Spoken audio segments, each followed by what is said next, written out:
Enquête, dossier, découverte.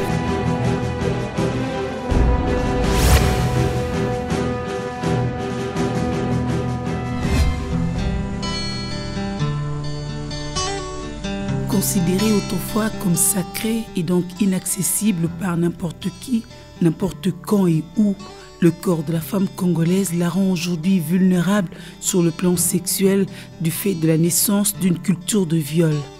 Arme de guerre à l'est du pays, instrument d'humiliation en temps de paix sur le reste du pays, l'aggravation des violences basées sur le genre, particulièrement des violences sexuelles. Difficile de croire à la fin de ce cauchemar au regard des statistiques grandissantes causées par l'impunité. Les victimes souffrent en douceur des traumatismes de ces incidents. Ça provoque la peur, la honte. Les gens sont repliés sur soi et se sentent diminués parce qu'en fait, elle a connu quelque chose de pas très agréable, surtout qu'avec des personnes qu'elle ne connaît pas ou qu'elle n'attendait pas et tout. C'est sans sentiment, c'est vraiment, c'est comme on dit, c'est vraiment une violence. Tout ce qui est violence n'arrange personne parce que c'est une agression en fait. Cet accident crée bien des conséquences tant physiques que psychosociales. Des conséquences, il y a plusieurs types de conséquences, mais il y a des conséquences d'abord, des conséquences physiques et il y a des conséquences psychosociales. Dans les conséquences physiques, il y a des conséquences physiques immédiates et il y a des conséquences physiques lointaines. Les conséquences physiques immédiates, c'est-à-dire la personne qu'on a violée, on l'amène directement à l'hôpital. C'est-à-dire on l'a violée, on l'a traumatisée, la personne vient, elle est en train de saigner. C'est en rapport avec l'organisme, c'est ça qu'on parle de conséquences physiques. Et dans ces conséquences-là, on peut avoir des lésions dans l'organisme. Ça, ce sont des conséquences physiques immédiates. Et nous pouvons avoir aussi des conséquences physiques lointaines. La personne qu'on a violée, elle a dépassé les délais, parce qu'il y a toujours les délais dans la prise en charge. Elle a dépassé les délais de 5 jours, de 3 jours.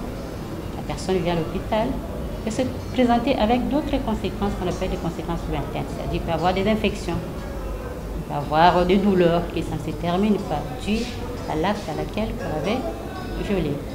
Et nous pouvons avoir aussi d'autres conséquences un peu tardives, des conséquences liées à l'appareil de la reproduction, c'est-à-dire que la personne peut se présenter avec des dysparénies pendant les rapports sexuels. La personne a toujours mal pendant les rapports sexuels. Ou bien la personne peut se présenter avec une frigidité due au viol. Soit conséquence de stérilité, parce qu'on l'a violée, elle est traumatisée et ça peut se compliquer. La prise en charge des victimes des viols est possible si les concernés dénoncent et suivent la procédure. À l'hôpital Saint-Joseph, par exemple, le docteur Epomposa s'occupe des traitements préventifs et curatifs. Nous avons les traitements que nous avons pour lutter contre les infections sexuellement transmissibles par les sida et pour prévenir aussi des grossesses au risque. Ça, c'est avant les délais. Et les traitements tardifs, ça, c'est en fonction des plaintes à laquelle la victime va se présenter. La personne se présente avec des douleurs. Là, nous soignons en fonction des douleurs et il y a toujours l'antibiotique de couverture que nous avons. Après cette étape, la malade est à la disposition de la psychologue. Étape souvent pas respectée. Nombreux de cas fuient l'hôpital. Dans la prise en charge, on essaie tout d'abord de les aider d'abord de se différencier de l'acte qui est commis et elle comme personne. Parce que si c'était peut-être dans de bonnes conditions, elle n'allait peut-être pas accepter, elle n'allait peut-être pas se laisser faire. Mais là, comme c'est une violence, elle est désarmée, donc c'est arrivé. Alors, on peut aussi les guérir en leur donnant ces outils pour qu'ils retrouvent la confiance en soi. Hein? Qu'ils se retrouvent la confiance en soi. Surtout que si elle est prise en charge médicalement, où on lui donne des produits, où on soigne des plaies au cas où il y en a, mais après, elle pourra retrouver son équilibre. Donc, on peut le guérir dans la mesure où le suivi ou l'accompagnement se fait convenablement. Je dirais, nous nous basons toujours sur ce qu'il y a de plus cher à la personne, même si physiquement, elle a été diminuée, mais il y a des choses plus intérieures, des qualités qu'elle a, des compétences, des capacités qu'elle a, qu'elle ne perd pas suite au viol. Alors nous partons pour lui faire voir qu'il y a quand même beaucoup de choses en elle qui ont encore de la valeur. Hein? Alors parce que ça redonne quand même une certaine confiance à la personne pour dire qu'elle n'a pas tout perdu, quoi. Qu'il y a sa personne qui est là et toutes les qualités qu'elle a et comment l'aider à reprendre confiance dans cela. Parmi les victimes, nombreuses gardent le secret ou se meurent à petit feu. Le cas de Moussouamba, violé à l'âge de 15 ans par un de ses voisins. Après, bazoa grand na bakanga kaya. Le kolazala qui banderoya, bakangi, côté prison, 2 semaines après Abima. Ce qu'on a na mona ngai na nzela. Mona ngai bakanga ki bazo ba bimisie, so boke de kofunda lisusu, boke ne bokuta dossier babungisa. Mais si on a continué à faire des choses, ce qu'on a raté sur l'embourg, sur l'État, ça a raté tout ça. Mais on a abandonné ça, on a mibali, maman et papa ont divorcé, on a cambounanga, tout na comme quoi na fardeau moko boye, na yeba sur nos kitsango, mu colonie. On a zolinga na éviter ce qui peut ndenge na zolinga ke to fana na mu komsuna mutango nga mo jupso na benga moko na rendre justice. Mais il y a des amis qui m'ont dit non, ce qu'on me rend de justice, ça m'a bien. Je vais venger du Cambouana. Et puis, il pas conscient que moi, je suis 15 ans, je suis déversé dans le viol. Ce cas où il y a, c'est que moi,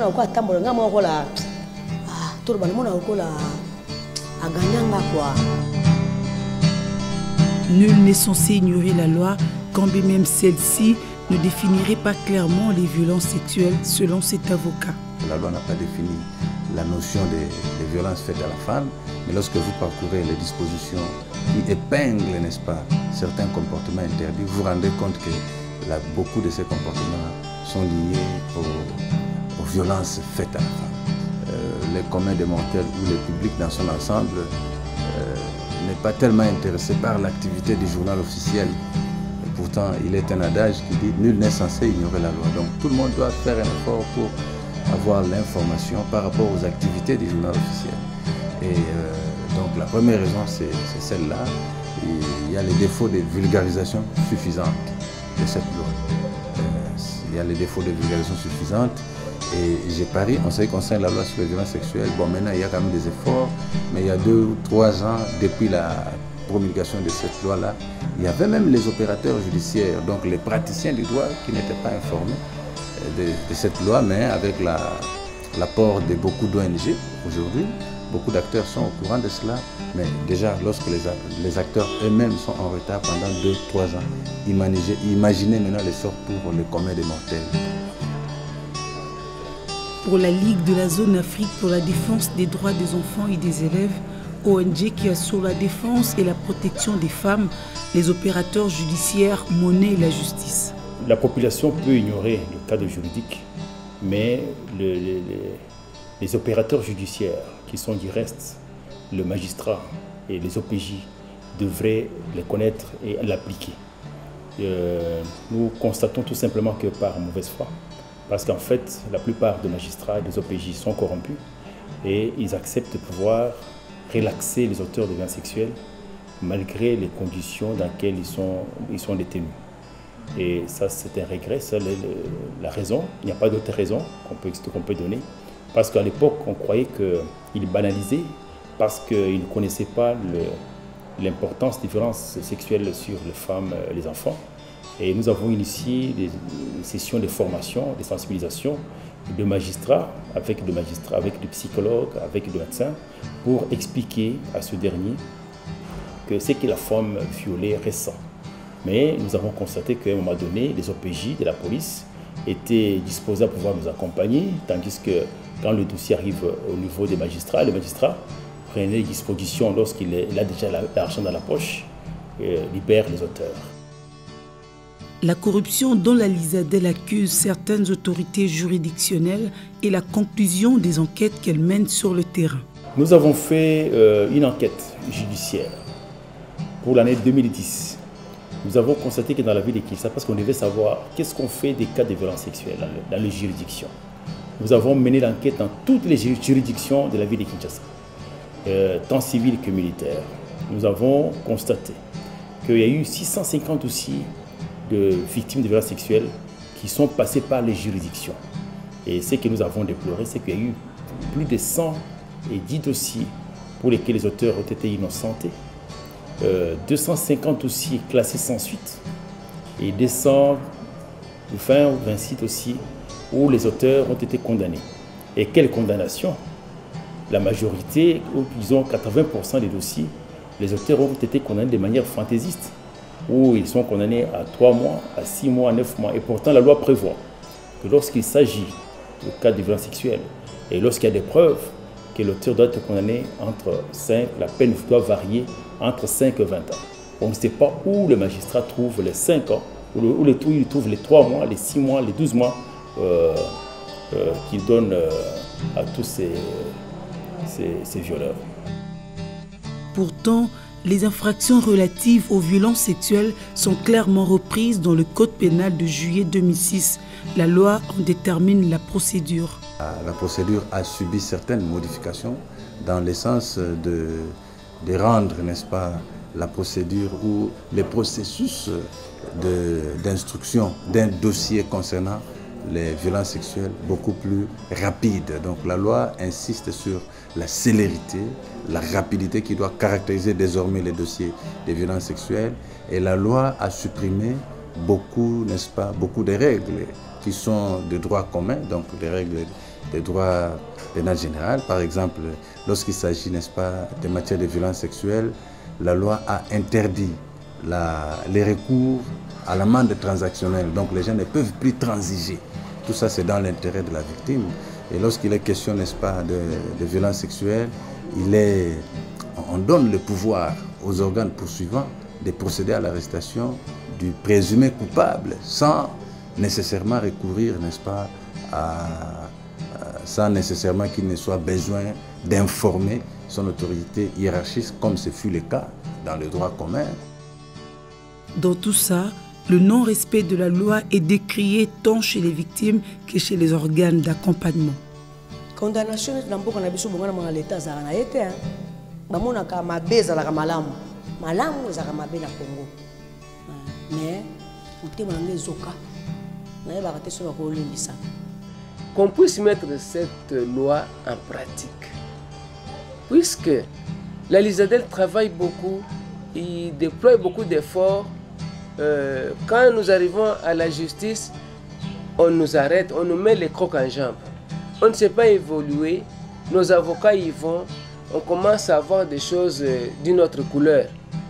Et ce n'est pas la loi qui s'applique, ça devient maintenant l'argent. Mais ça nous donne beaucoup d'inquiétude puisque on donne l'argent aux magistrats et tout ça. Et maintenant, l'état de santé de la victime qui a été violée, est-ce qu'ils comprennent les conséquences? Nous demandons, nous supplions que l'hiérarchie puisse mettre cette loi en pratique, qu'il n'y avait pas de liberté provisoire pour les gens qui sont auteurs de violences sexuelles. Mais nous voyons, ça existe toujours. Et puis nous demandons que si aujourd'hui nous amenons nos dossiers au tribunal, au parquet, quand même que les magistrats prennent en compte ce que nous faisons comme travail, puisque notre travail est négligé, mais c'est un travail pour la société. Qu'est-ce que sera demain nos filles? Est-ce qu'elles seront des femmes qui vont accepter la journée de la femme? Être violentées, être ridiculisées, humiliées. Vous savez que cet acte, c'est un acte qui se fait dans des lieux cachés. Mais quand dans le quartier on commence à parler du mal de toi, quelle sera la fin? Nous demandons que notre hiérarchie puisse en prendre, en tenir compte et que tout le monde s'implique. Plusieurs mécanismes sont mis en place sur le plan juridique et sur diverses considérations, le cas de plaidoyer, démarches et autres. Mais rien ne modifiera le comportement des violeurs, quelle que soit la race et le rang social, si la loi n'est pas appliquée. Si les victimes attendent d'être soulagées, les violeurs passés et à venir, eux, persisteront ou se rétracteront que si la loi les frappait.